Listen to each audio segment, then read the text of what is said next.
દાદી, હું છે ને 2-3 દિવસ માટે મારા ફ્રેન્ડ સર્કલ સાથે બહાર જાઉં છું. ક્યાં જવાના છો? ટરગલી. બેસ.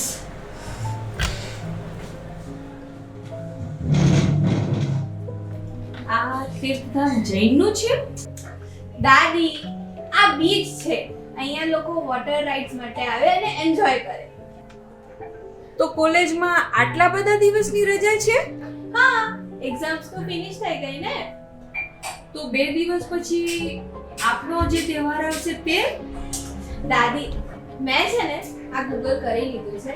નજીકમાં દેરાસર છે, ત્યાં જઈ આવીશ ને. ચલ સારું, પણ એક વાત પૂછું? હા. તો આ તહેવાર પછી જાય તો? દાદી, તમે પણ મમ્મીની જેમ શું જૂનવાણી વાતો કરવા માંડ્યા? જો બેટા, બીજા ધર્મના લોકો પોતાનો તહેવાર પોતાના ઘરે મનાવતા હોય છે, તો આપણે કેમ નહીં? હા ભાઈ, દાદી મહાવીર જયંતિ જ છે ને. વહુ બેટા, ના, મહાવીર જયંતિ ના કહેવાય,